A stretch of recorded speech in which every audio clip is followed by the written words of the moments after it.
Phoenix fans, Phoenix residents, Phoenix Suns players, any family members of any of those three groups, any connection to the Phoenix Suns, and I feel sorry for you. No one deserves this. No one deserves to work all season long to secure the second seed in the Western Conference after years of misery, only to go up against the defending champions, LeBron James, Anthony Davis, the LA Lakers. That's just not fair.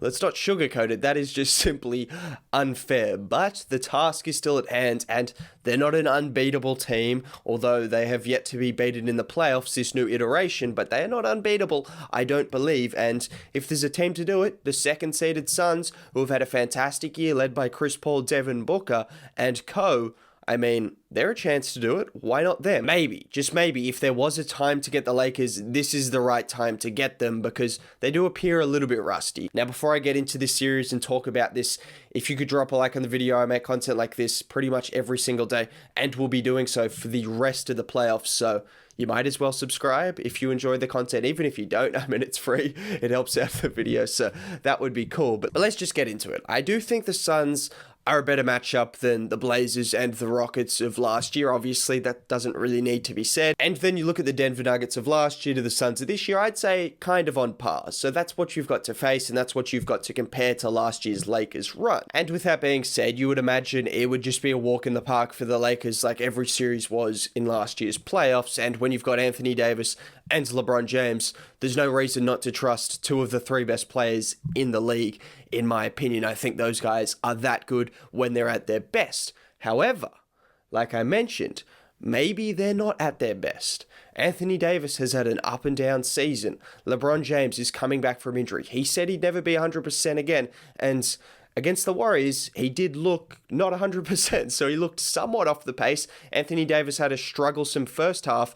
They ended up pulling out the win like they tend to always do. But if we were to just base it off what we've seen, then those guys do appear a little bit off the pace, and maybe a bit off the pace when you look at the Lakers role players, who we may as well just talk about now, because I think the Lakers supporting cast isn't quite as good as last year. It does get overshadowed, but Rajon Rondo had a fantastic playoff run. They had other guys step up. Dwight Howard stepped up. Markieff Morris made some shots, etc. Those guys all stepped up. KCP, they all had fantastic playoff runs. Expecting everyone to do the same thing heading into this playoffs might be ambitious, because there's guys that I don't know if I exactly trust. Do I trust Andre Drummond in the playoffs? No. Simply put, just not at all. Chris Paul working against Andre Drummond? That just seems like a nightmare. That just seems like a recipe for disaster. And do I trust Marc Gasol against DeAndre Ayton's athleticism? Ayton has had success against less athletic guys like Nikola Jokic, who is far more athletic than Marc Gasol, so you could imagine he might have even more success against Marc Gasol. I don't trust him either. I don't really trust the Lakers' big rotation, which leads me to believe that Anthony Davis will probably spend a lot of time at the 5, which he did against the Golden State Warriors, and it was successful, like it always is, because it's Anthony Davis. But it is worthwhile mentioning, because Anthony Davis has had his injury problems, not just this season, but his entire career. The Lakers are looking big picture. Whether it's cocky or not, they're going to be looking at the finals or the rounds ahead. I know, that's what they're going to be doing, and they're going to be thinking, do they want Anthony Davis going up against DeAndre Ayton for 35 minutes a night, banging down low, and taking all of that physical contact at the 5? I doubt it, so he'll probably split his minutes between there. If Andre Drummond proves that he can play 20 minutes a night, that might be somewhere where the Suns can get a little bit of an advantage. Yeah, Davis at the 5 is fantastic, but maybe you can wear him out there. And we may as well talk about Davis, because he's seen as a huge matchup problem for Phoenix. He's seen as a huge matchup problem for everyone in the NBA ever. That's the kind of guy he is. And I look at last year's playoffs. I saw Jay Crowder had some decent defensive possessions against him on the Heat. DeAndre Ayton's obviously going to be asked to guard him for most of the time. He's done well against someone like Giannis, who isn't as skilled, which does pose a few different things for DeAndre Ayton to consider when trying to defend him. He has to try and avoid getting into foul trouble. They really can't afford for him to get into foul trouble. But I think when it comes down to it, with LeBron and Anthony Davis, we may as well just put them in the same group. You just have to hope that they're missing their shots.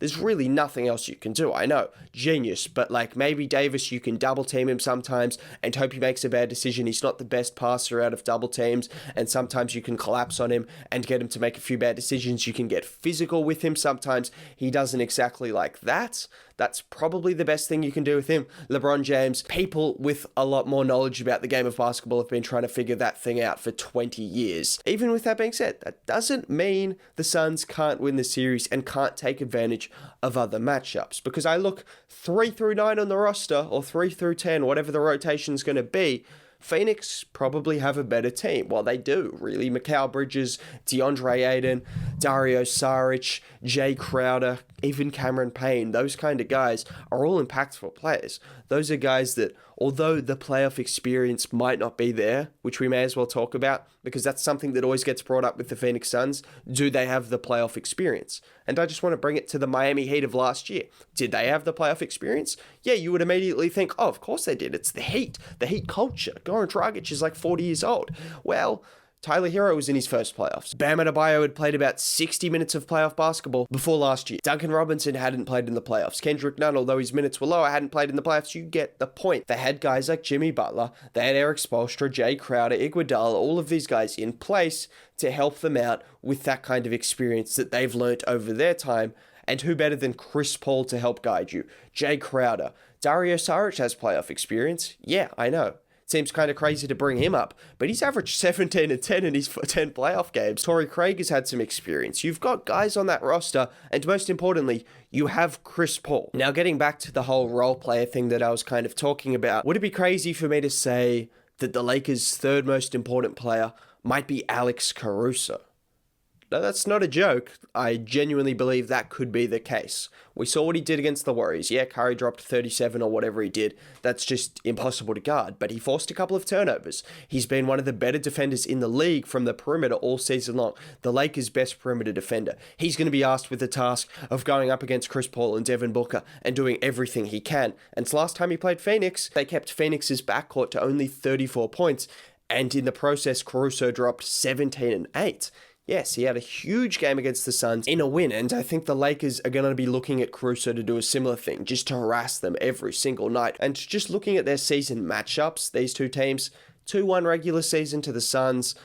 The Lakers haven't been healthy in any of those games. I mean, it's not a cop-out. They just haven't, so I wouldn't take too much out of that. I think when it comes to the Lakers, just looking at their role players, I have faith in Caruso, KCP, probably Schroeder and Kuzma. And after that, well, I think it's really just a mixed bag what you could expect from the likes of Drummond and those guys. The Suns, on the other hand, I've got a little bit more faith.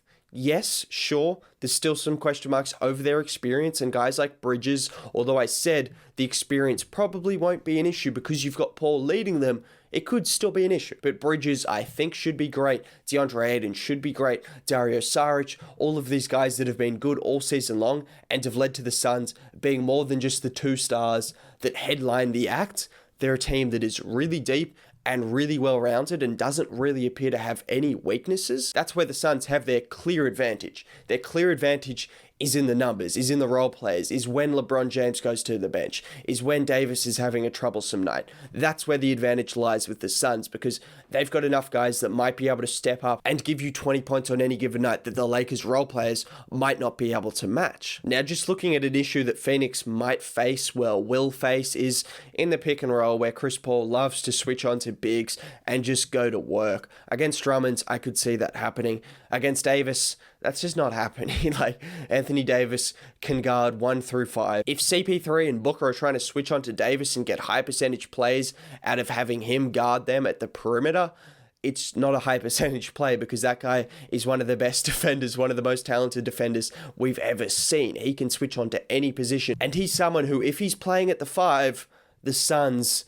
have a lot of question marks over how they're going to be able to get their buckets because you look at this Lakers team that has been elite all year long defensively with or without LeBron James, with or without Anthony Davis, and you're bringing those guys in who are elite defenders. Those little guys like KCP and Caruso and Schroeder are all flying around the court, are all covering the three-point line, are all trying to make sure that every single shot is contested, every single pass is deflected, every single thing is made incredibly hard. That's what the Lakers have done in last year's playoffs and did in the regular season.